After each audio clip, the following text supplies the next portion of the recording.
Bye bye bye. Hello and welcome back to my channel. Today we're going to be talking about February's K-pop releases. If you like this kind of video, please consider subscribing. First up, we're going to talk about Gravity's Love or Die.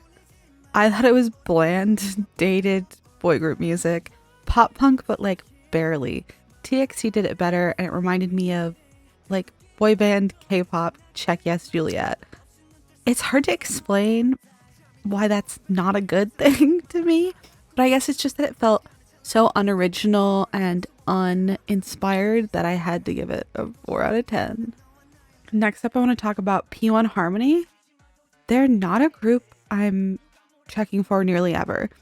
Their new release, Killin' It, came out last month and it surprised me. It was pretty catchy and fun. Maybe it was more pop friendly than their other singles in the past, or maybe they were more willing to embrace a silliness of it all or a lack of seriousness. Either way, it was a strength for them. Overall, this song is unlikely to make any of my playlists, but it definitely shifted my perception of them somewhat. It kind of reminded me of BSS's Fighting, but like not that silly and not that fun. So I'd like for them to go that silly and that fun. 6 out of 10 overall. If we're going to be talking about boy groups, we got to talk about some solo projects from boy bands. Taeyong from NCT released a new song. Listen, the girls that get it, the girls that don't. But if the question was, how can one man carry something like Sticker or Hot Sauce and keep it fun, but make it good, actually? Tap is the answer.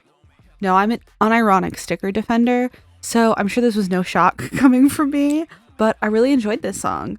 I think it was cute and really showcased his unique voice. Taeyong helped write this album, and I feel like it helped with the silly but confident tone. Earworm levels of catchiness with this one. Though I can already see myself forgetting in a few months. It's kind of like candy. Sweet, but once it's gone, you're not like, I'm thinking so highly about that Jolly Rancher I ate the other day. And I feel like Jolly Rancher is the best way to describe this track because it's so colorful and bright and fun, but quickly disappears. So 8 out of 10. Another solo that came out was a debut solo, which is like weird to explain, but it's Eun-woo from Astro. Stay is the title track from his new mini album Entity, and it's the first real solo debut for him after like 8 years of being in Astro. The music video was super cinematic and produced, and it definitely feels like someone who's trying to put forth their image as a serious actor who makes serious music. He has a great voice, and he participated in lyricism for all the songs in the album, but like a little more from these ballad releases. I find it stale and boring, and Astro is always one of those boy groups that gives me something fresh and fun and new. I find Astro was always one of the groups that grabbed me when a lot of groups that came out at the same time as them did not. I'd like him to really lean into something unique here, or like develop a personal voice if he's going to approach the singer-songwriter thing. For a while I was listening to this and it reminded me of something, but I couldn't put my finger on what, because it was like blandness, and then it reminded me of something very specific, which is like early 2000s Christian rock, but without any edge, which is saying something because that was already not very edgy. So like Treat or Daughtry, but with none of the flavor that makes it that, which is like they're not very flavorful anyway. 4 out of 10, and 4 out of 10 because I see potential here and he has great vocal ability. Continuing on with solos, IU released an EP, and I feel like everybody's talking about it. It's called The Winning. The lead single was released in January, but the EP was released last month, so I'm covering it this month. You get the vibe. Love Wins All was the lead single. It's a ballad. It's an IU ballad.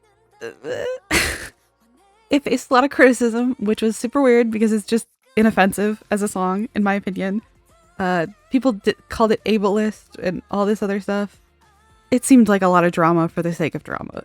It was an okay IU ballad. It's IU. She's talented. If you like ballads, you'll probably like this one. Shopper was the pop-centric secondary single. Not my favorite IU pop song.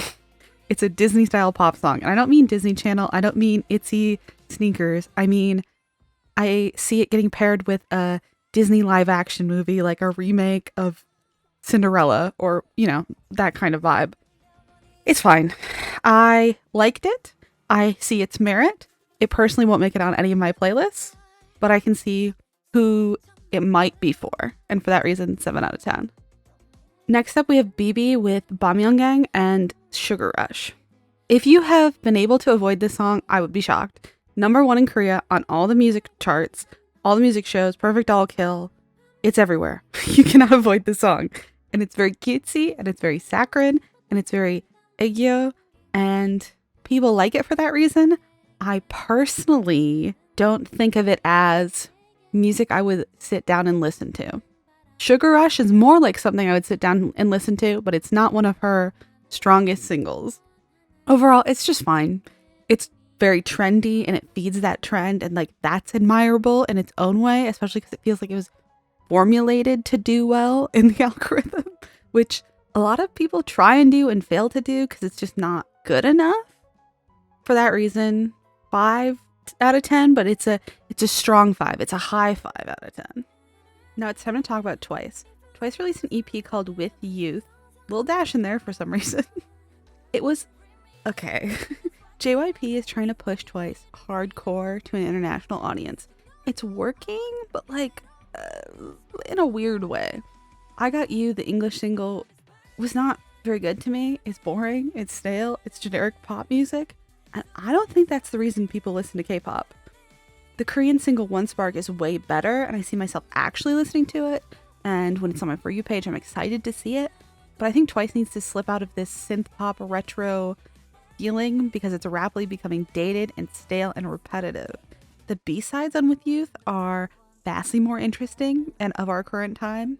Rush is a good example of this, and Taeyong admitted she was inspired by Pink Pantheress when she was writing the lyrics, which is just like, okay, so someone in the group gets what people are listening to. I feel like that song represents the future of Twice and the future of pop music and what's popular right now and what would push them forward, and I would love to see them move to a more modern sound, a more cutting edge sound, and not just a old reliable, this will sell records with relative ease sound. It'll make my playlist, or at least One Spark will make my playlist, but it's one of the least solid Twice releases.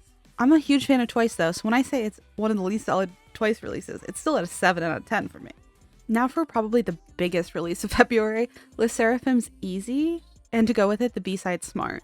Yeah, the criticisms about Easy and Smart are valid. Both of these songs are very derivative of other pop music, but not other K-pop music. And I think that's the key thing here. I like both these songs, but I also fundamentally enjoy the music that inspired these songs as well. Sserafim is one of the biggest groups of their generation and is in hot competition for #1. It's hard not to notice that they are under the Hybe label with New Jeans, who are also employing similar strategies of being very inspired by other pop music that's going viral right now.